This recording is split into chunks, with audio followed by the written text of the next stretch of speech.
Jesus, Ellen, what's wrong with you?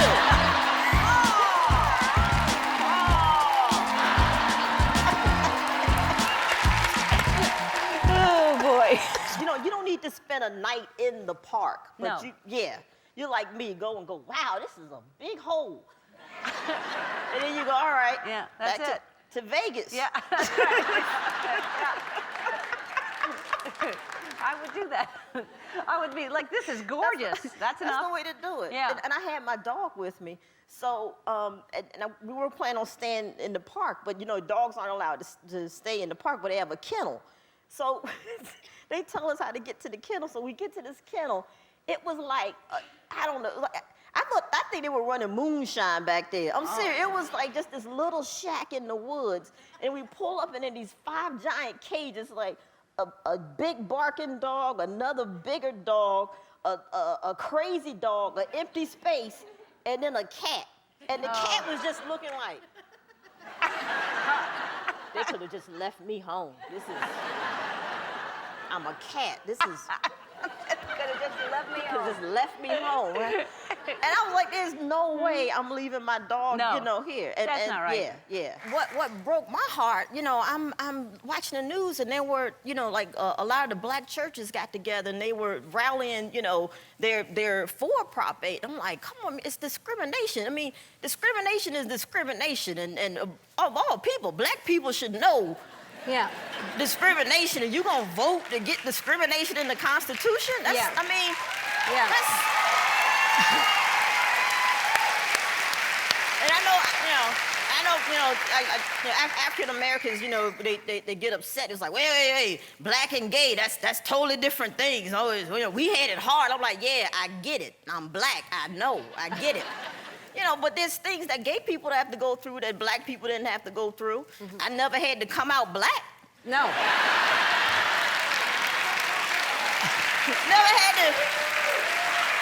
had to sit my family down and tell them about my blackness.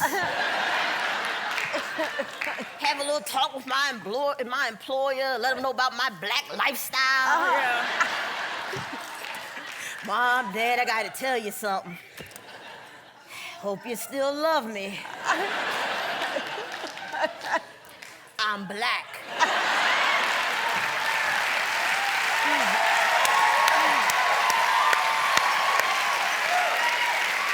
Yeah. You know, and then my mother like, oh, not black, Lord, anything but black, Jesus. Anything but black. What did I do? It was Soul Train. Well, I shouldn't have let you watch Soul Train.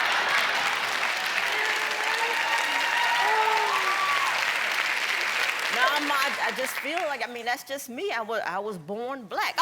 You weren't born black. The Bible says Adam and Eve. It doesn't say Adam and Mary J. Blige.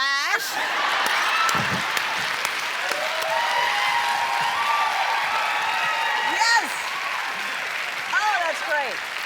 I would think with the kids, because you know, people that have kids somehow stop watching TV as much. Do you? How old are they now? They're almost 2. And how are they doing? Good. They're still alive. Mm-hmm. No one has showed up at the house to take them away yet. No. You know, so, you know. Yeah. But no, they're good, but they're going through this no stage, you know. I guess, I mean, that's why they call it the terrible twos, I guess. So it's, you know, no, and I want to discipline them, but, you know, we agreed that we are not going to spank the kids, you know.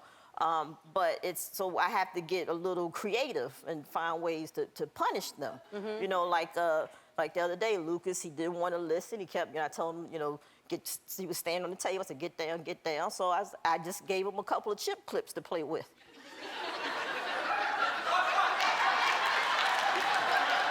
That's dangerous. Yeah. Okay. You see a kid playing with a chip clip?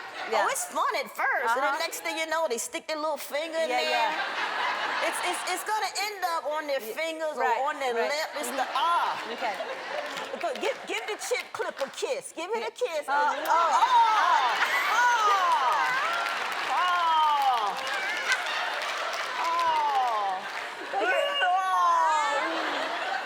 You gonna listen to mommy? That's very creative. Stop running. Okay, leg out right there. Here he comes, boom, boom.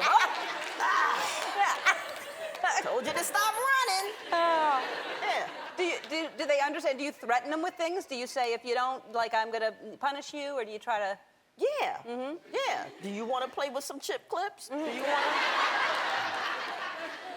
that? And then we came up with the punishment stool. And it's like just a little chair that's, you know, in a corner, and we make him sit in the chair. Yeah. But what I like to do is, because, you know, you got to make it a little interesting. So I like to, you know, we have 2 dogs, you know, like little dogs, like 20-pound dogs, and a little Chihuahua. But what I like to do is when, you know, he doesn't want to sit still in the chair, I put a couple of dog treats in his pocket. My dogs love treats. They keep them on that chair. Well, it's good that you're not spanking them. All right. Yeah, that would be wrong. Yeah, that would be wrong. All right. Well, you have to be thinking about schools for them. Right, Right? yeah. Are you already thinking about school? Yes. We are thinking about schools because, you know, I went to public school. You did? Yeah, went to public school, and you know, and there's just things we need to improve, you know, and you know, it's like with, like, 'cause I know, like, when I was in school, they tried to teach us the metric system, and it just didn't happen. No. You know, but it happened for the whole country, though. We're the only country that did not convert to the metric system. Yes, I know. Yeah. Why? Well, they've been trying to do it since 1875, but we just, because it's just too hard. You know, they tell us, look, it's very simple. It's just based on a system of 10. So I think the only people who use metric system here now, like the doctors. And then we don't understand And we it. don't understand that. Yeah. Yeah, you go to the doctor, he's like, well, you have a tumor. It's like 9 centimeters. And you're looking at the doctor like, well, that's under 10, so it can't be that bad. And the doctor's looking at you like he knows that you went to public school. And you have no idea, so they have to give us our diagnosis in fruit. You know, it's like, you got a grapefruit. Oh, God, a grapefruit. Oh, Doc, we got to get that out of there. Oh. I can deal with a lemon, but a grapefruit, oh. Is it a ruby red or? Oh, man. And what is your birthday coming up, or did you just have it? When's No, your it's coming up. Coming It's up. coming up. And how old will you be? I will be 47. 47. And Yes. are you happy about that? I'm very happy. Yeah. Man, I love it. You know, I don't shy away from, you know, my age or birthdays, but you just notice things, you know, that happens. Like now, you know, all of my friends, we're at that age. Like you go to a restaurant and they, you know, you pull out the menu and everybody's doing this. Oh, it's dark in here, huh? You know, you get the candle, almost set the place on fire, trying to read the menu, and then you pull out your little readers, you know, and that's bad when they get the little reading glasses out. That's, I don't have any of those yet. You don't have those yet? No, I don't. Okay, it's coming. Yeah. Well, I occasionally need something just to read, and but I never take them with me. I forget. Exactly, and that's why they invented buffets. Buffets are for old people. Are they? They're like, okay, take your blind, no-seeing old self down to the buffet. The food's just laid out there. You don't have to read a thing. You just look. That smells like chicken. I think is that chicken? I like that.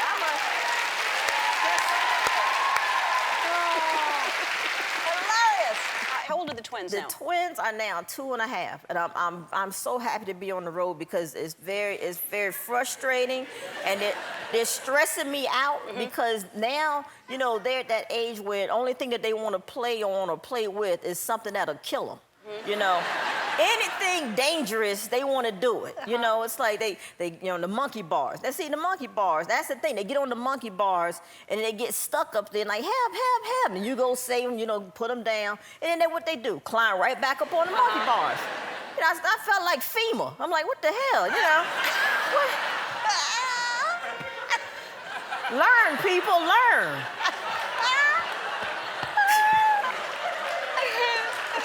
Oh my God.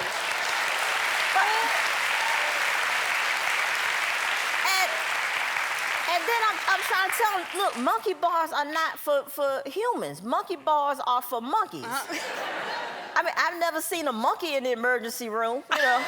What happened, monkey? Oh, fell off the monkey bars. No. Oh, God, you're hilarious.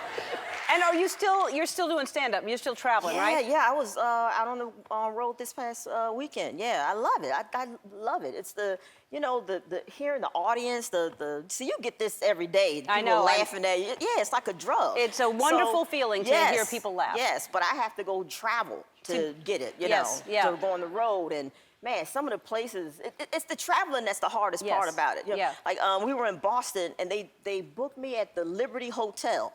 Now, this is a prison, a renovated prison. Yeah, I mean, we pulled up and there's bars on the window. I mean, it looks like a prison. And I'm like, what the hell did I do? You know, they take you right to jail now? What the hell? So we get in there and there's still cells and the bars and everything. And let me just tell you something. Black people don't find that charming. It's nothing cute about staying in a renovated prison, but white people were having a blast. They were taking pictures. They were getting behind. Hey, Bob, come on, get my picture.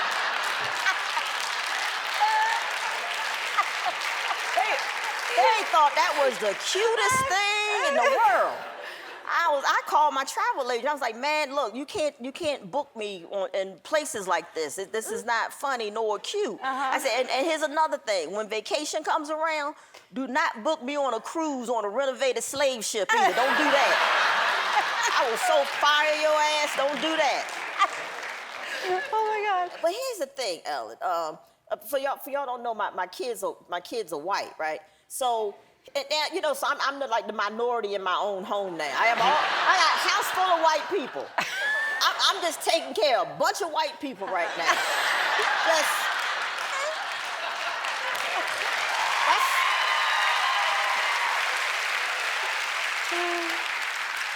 That's all I do. Clean up after white folk in my house. That's all I do.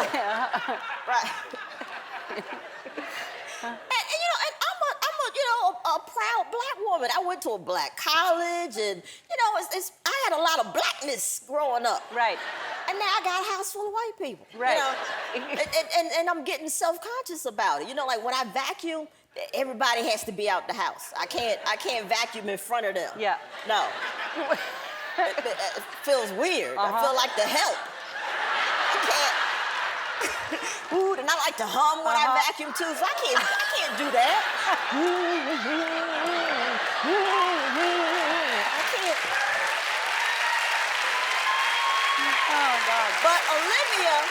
But here's the thing with Olivia. So I have all this thing going on in my head. I know it's my own stuff, right? So Olivia, she loves watermelon. But she loves it to the point where I feel like she's mocking me. You know what I'm saying? And here's the thing, she doesn't want it cut up. No, she wants it right off the rind. And she just sits there, she's like,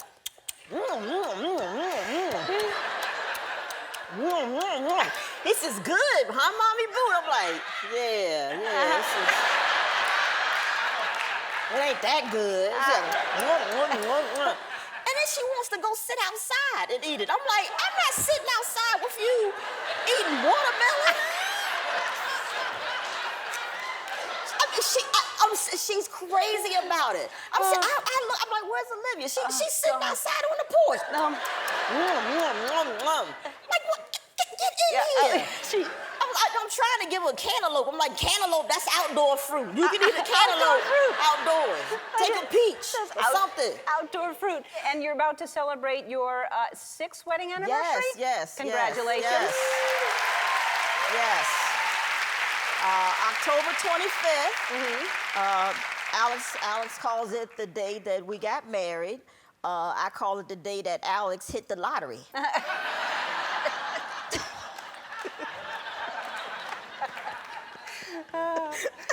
I'm sure she feels that way. I'm sure she does. And the twins are good? Twins are great. They're what, twins are 5? Great. They're 5 now. And but I gotta tell you, it's still getting some, trying to get used to having these, kids, because white kids, Okay, okay, like here's, in the middle of the night, they always like to come to our bed. But I'm gonna tell you right now, there is nothing scarier than waking up in the middle of the night and seeing two little white kids standing at the foot of your bed. It's creepy. It scares the hell out of me. I wake up and there they are like, ah! They wake up together and walk in They wake together? up and they just stand there at the foot of the bed. You know, Lucas has that big head and it's like glowing and he's a... Oh. Scares the hell out of me. I peed the bed twice doing no. that. Just like, ah! It's my kids. They're it's my adorable. Kids. I bet they're adorable. Yeah. And who is the cook in the? Are either of you cooks in the family? Both of us cook. They prefer it when I cook because you know I like to cook, and when I cook, you can taste that how much heart and effort that I put into the food. You know, it tastes good. But when Alex cooks, it's like you taste her food, and it tastes like out of necessity. You know, it's like you eat her food and you go, well, gotta eat. Gotta eat. You're on the road so much. Do you like traveling? I mean, you must love being on stage. Yeah, I love doing stand-up. I mean, stand-up is, it's my day job. It's where it all started, and Right. why I'm sitting here talking to you is from stand-up. Right. So I still do it. I still love it. It's still the most challenging part, and definitely traveling is hard. Getting there is hard. Yeah, because it's a lot of, we talk backstage, it's the flying, it's the hotel rooms, but flying has gotten tougher. Flying is ridiculous. It's been 3 flights that have been diverted because people break out and have fights on the planes. Really? Yeah, the passengers are fighting on the plane. But I see why, because the seats are now 2 inches closer, and we've gained 10 pounds. So that makes people angry. Like flying has now become like a social experiment just to find out what's your breaking point. What can you take? And I feel sorry for when I get on these flights and I see these really big guys, these big dudes, and they get on the flight and they in that little coach seat and they sitting all like this and everything. I'm like, I hope he has kids already, because he's sterile when he gets off of this flight. Something crushed there. And I don't think they bounce back. I'm not sure, but that has to be hard. And I almost got into a fight.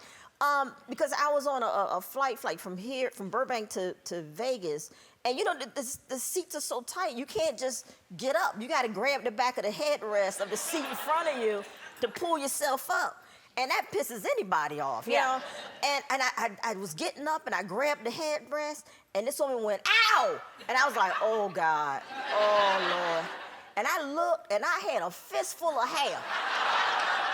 And I just said to myself, Lord, please don't let this be black woman's hair. Please don't let this be black woman's hair. And I looked down, it was blonde strands, so I got excited. I was like, yeah, whew, thank you, Jesus. And I was like, what, you got a problem? You got a problem? Huh? I didn't think so. Because otherwise, I know. Yeah. Last thing you want to see a black woman sitting there with baby powder on her chest. That's where it's over. Is that what? You see a big black woman with baby powder on her chest? Oh, you getting your butt whooped. You getting a... It's good to know. It's over. I had no idea. Now I'll look for the baby powder. Yeah, if you ever see that, just run. Okay. Just run. Because she doesn't care. Okay. You come out your house with baby powder on your chest, you don't care about nothing. What is it for, the baby powder? I have no idea. I'm not gonna find out. I don't want to know either. Oh, you don't ask. Now, when they speak English, do they have a French accent? Yes. That's Yes. adorable. Well, No? it is, as long as they stay in the French school. Yeah. They go to regular school, they gonna beat the hell out of them. Oh, no. They just gonna get picked on, Oh, no. And do they wear little berets and wear French little outfits and stuff? Yeah, and I paint their face in mine, too, Ellen. What the hell is wrong with you? Yeah, we just give them their baguette and a little beret and mine face on and a off bike. to school and on their imaginary bike. French. That's what I would do. So I love when you talk about your kids because you love them, but you're honest that they're children and they're a lot of work. And they're in first grade They're now. in first grade, but the good thing is they love school, you know, and school is open, so they love going to school. But the thing is, I have to remember that, you know, to keep a positive thing on school, like school is the best thing ever. You know, like when they wake up at way too early, like at 6 or something, they wake up and they come run in the room. It's like, we're going to school. And my mentality is, oh, good Lord, I got to get up, get these damn kids to school. But I can't do that. I got to go be like, yeah, it's school. You know, to get them to continue their excitement for it. Because once they start, you know, hating school, then it's over. They're going to realize soon that it's not, yay! Right. But hopefully they will continue. Now, are they going to school that they're still learning French and English? Yes, they still learning French and English. That's great. So they're still... For who? Well, it's great for them to have another language. It's just, it is. You can't understand them. There you go. Yeah. Right. You're still having a hard time understanding them. Yeah, but you know, but now Olivia, you know, because at first she was calling me, they were calling me Mommy Boo, right? Which, yeah, I know I don't like it either. But now Olivia she's going Mom Boo. Yeah. That's cute. Is it cute or is it getting a little ebonical? Ebonic-esque. You know, what's happening here? You know, you know. I'm like, Mom Boo, like, what the hell? Where'd that come from? You're so paranoid of your children. I am. Yeah. I'm very paranoid. The last time you don't like them using the word noir, right? Everything is like. Yeah. So it's always it's. I know I got issues. Yeah. It's always. But here's the thing Olivia did, which like to show you how cruel she can be too, the kids, right? So I get out the shower, right, and I'm drying off, and Olivia comes in and she does this. She's patting Esther. You know, this is Esther right here, this roll right here. So she's petting Esther. She goes, "You have a big stomach." Yeah. Not usually you go, "You have a big stomach." She did it 5. You have a big stomach. And I guess she saw the tears welling up in my eyes, because I was like, and then she goes, "You're still pretty. You're still pretty, though." That's what she said. "You're still pretty, though." Yeah. She's going to be an evil little girl. Yeah. It sounds like it. Boy, she's a handful, that one. She is. Yeah. She is.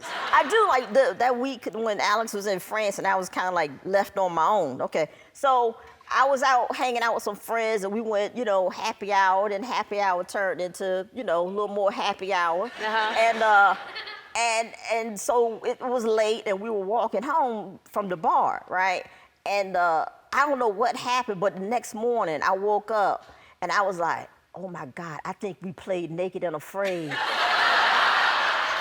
on the way home. And so I called them because I found a piece of bush in my hair, right? It was, you know, you find a twig in your hair, you go, oh, something happened. Something went down last night. So I was like, I bet you we played Naked and Afraid. And, you know, like, and so I called them. I said, guys, look, let me ask you something. I said, on the walk home last night, did we play Naked and Afraid? And they were like, what the hell is wrong with you? No. And I was like, well, I got a twig. And I said, you fell in the bushes, you drunk ass. I was like, oh, I feel so much better. I thought, in my mind, I thought we just stripped down and was walking home. Yeah. Playing Naked and Afraid. Wow. And I assume you're very excited about the prospect of having a female president. Oh my God, I am very excited because really, we need someone to look out for us. You know, like we can't even get equal pay for equal work. You know, although I think that's ridiculous because I think women should be paid more. I agree. I mean, look, we have more stuff to buy. That is so true. We have more stuff to buy. Like? I mean, there are things that we have to do that men don't have to do just to be able to be taken seriously in this world. Look at all this makeup. Look at that. It's This is a $1 billion industry. Look Yeah. at that. All this. Yeah. Yeah, it's Halloween every day for us.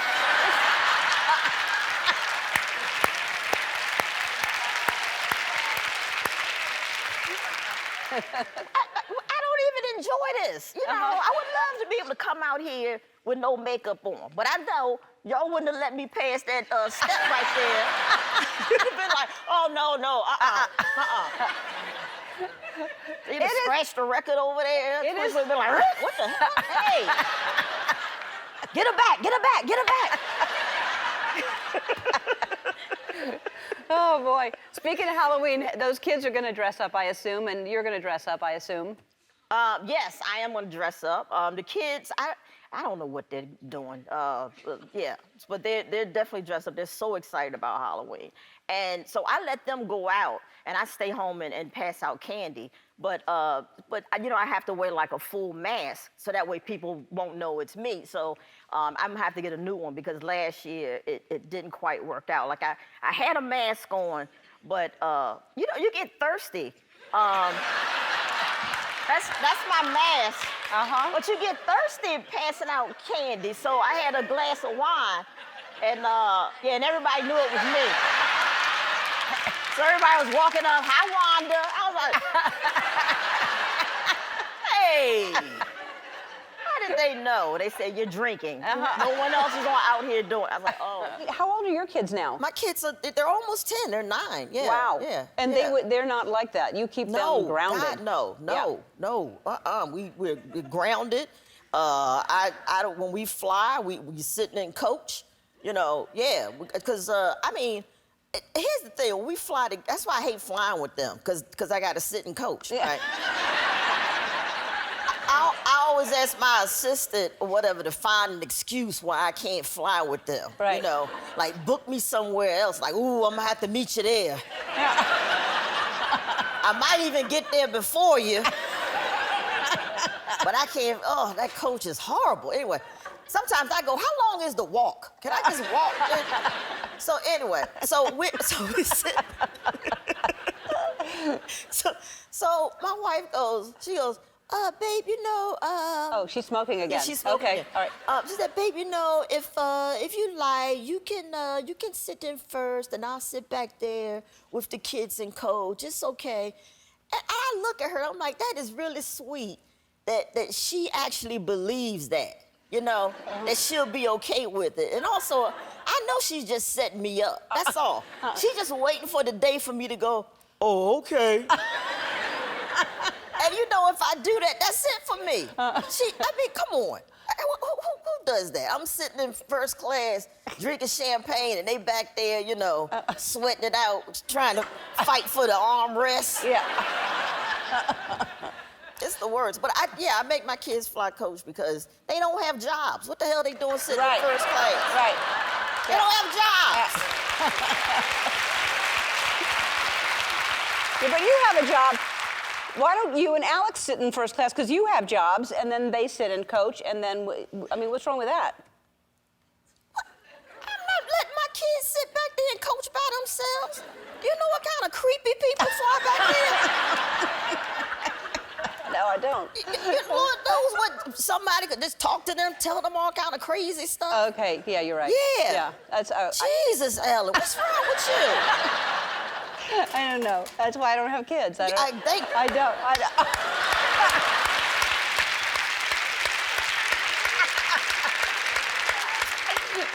Oh, boy. And now, are the twins in the car when this is happening? No. The twins are not in the car. They don't travel with you. Oh, yeah, they were with us. They were in the car. Yeah, they were with us. But that, you know, they were in their tablets. You forgot that they were with you? How are they? They're quiet. They're in their tablets. They're quiet. Oh, well, that's good. Yeah, they're 10. Yeah, they're 10 years old now. What are they doing now? How are they? They're doing great. They're doing great. You know, school and everything. But they've gotten to this place now, because while we were on vacation, right, they came to me, and Olivia was like, Mommy Boo. They call me Mommy Boo because they're racist. They're like,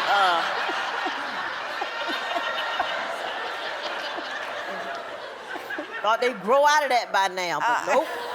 Still Mommy Boo. That's my name. What do they call Alex? Mama. Uh-huh. Yeah. Okay. So this is fun. This is what my mother and father, they're at my house right now watching, watching the kids. And I called the house, and no one answered. And I called again, no one answered. So I finally called my mom on her cell phone. And I was like, everything okay? You guys aren't picking up. She's like, oh. She said, I didn't know what that was. The phone came up and it said, Mambo. And I was like, who the hell is Mambo? I was like, oh, boy. Somebody from Africa calling here. You know they try to trick you. They always calling. Talk about a princess or something. I never answer those calls. I'm like, I couldn't tell it was me. But it's embarrassing. But anyway, so the kids go, Mambo, our friends, they tell us that you talk about us on your shows because their parents let them watch your show. I mean, well, those are bad parents. Yeah. Yeah. And she said, but they let their kids watch it, and then they come and tell us and joke on us about the stories you tell. So we would like for you not to talk about us anymore. And I was like, you know what? I don't want to hurt y'all, and if it bothers you, I will not talk about you anymore. But this will probably be our last vacation. We're